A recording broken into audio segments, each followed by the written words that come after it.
ஓம் சாந்தி. பாபாவின் நினைவோடு 13/1/2026 முரளியின் சாரத்தை பார்க்கலாம். பாபா கேள்வி கேட்குறாங்க. குழந்தைங்களாகிய உங்களிடத்தில் யாராவது நீங்கள் திருப்தியாக குஷியாக இருக்கின்றீர்களா என்று கேட்கிறார்கள் என்றால் நீங்கள் என்ன பதிலை உடனடியாக கொடுக்க வேண்டும்னு பதில் சொல்லுங்கள். தூரத்தில் பிரம்மத்தில் இருக்கக்கூடியவரை பற்றி, அதாவது இறைவன் கவலை இருந்தது, அவர் கிடைத்து விட்டார், வேறு என்ன வேண்டும்? எதை அடைய வேண்டி இருந்ததோ அதை அடைந்தாகி விட்டது. ஈஸ்வரிய குழந்தைங்களாகி உங்களுக்கு எந்த விஷயத்தை பற்றியும் கவலை இல்லை.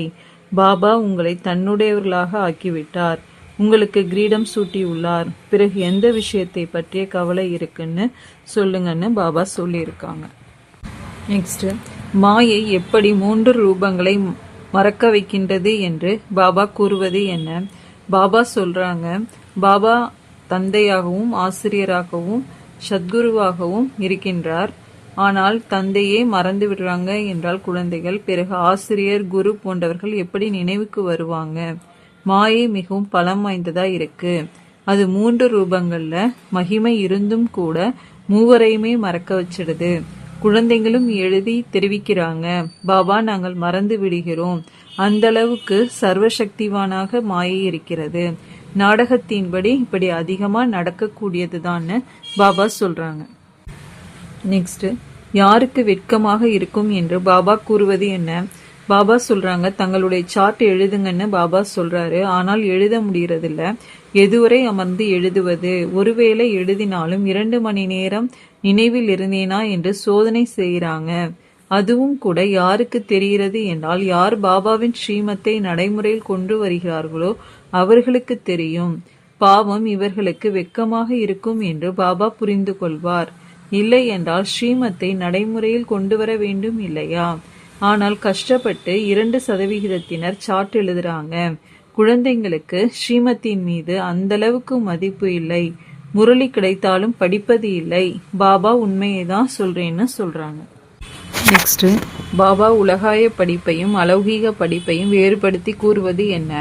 பாபா சொல்றாங்க, அந்த உலகாய படிப்புல யாராவது பெரிய மனிதர்களின் குழந்தையாக இருந்தால் அவர்களுக்கு தனியாக கற்பிக்கிறாங்க.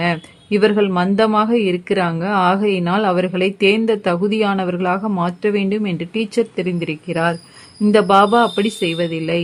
இவர் ஒரே மாதிரி அனைவருக்கும் கற்பிக்கின்றார். அது டீச்சரின் கூடுதலான முயற்சி செய்ய வைப்பதாகும். இவர் யாருக்கும் தனியாக கூடுதலான முயற்சி செய்ய வைக்கிறதில்ல. கூடுதலான முயற்சி என்றாலே ஆசிரியர் கொஞ்சம் கருணை காட்டுவதாகும். அதற்கு பணம் என்னவோ வாங்குறாங்க. குறிப்பாக நேரம் ஒதுக்கி கற்பிக்கிறாங்க. அதன் மூலம் அவர்கள் அதிகம் படித்து புத்திசாலி ஆகிறாங்க.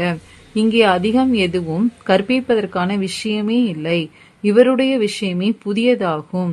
ஒரே ஒரு மகாமந்திரம்தான் கொடுக்கிறார், அது மன்மனோபவன்னு பாபா சொல்றாங்க. நெக்ஸ்ட், குழந்தைகளாகிய நாம் எதை பண்டிகை என்று புரிந்து கொள்ளுகிறோம் என்று பாபா கூறுவது என்ன? பாபா சொல்றாங்க, நிறைய கோவில்கள் உருவாக்கப்பட்டிருக்குது.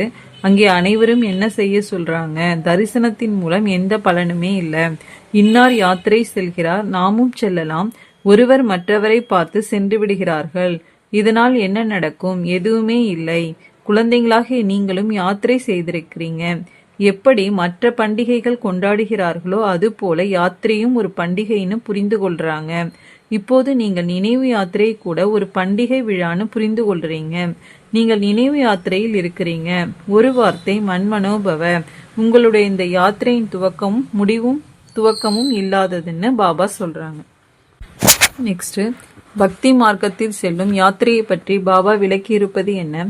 பாபா சொல்றாங்க, இந்த ஆன்மீக யாத்திரையை பற்றி யாருக்குமே தெரியல. உங்களுக்கு இப்போ பாபா சொல்லியிருக்காரு, இந்த நினைவு யாத்திரை உண்மையானது.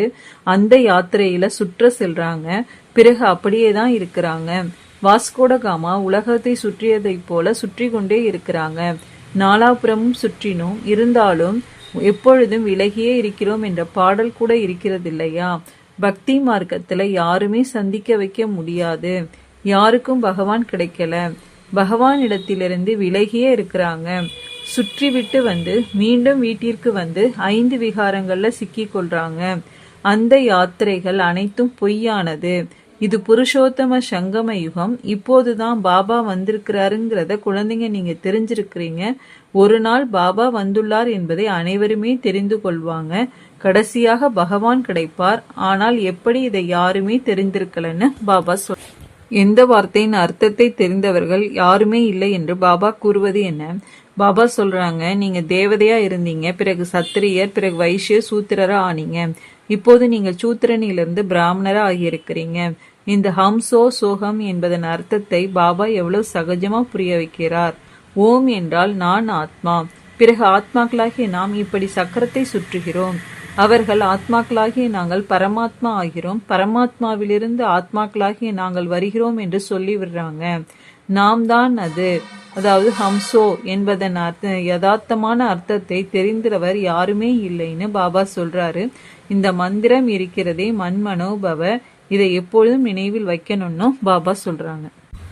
நெக்ஸ்ட், எது பாபாவினுடைய வேலை இல்லை என்று பாபா கூறுவது என்ன?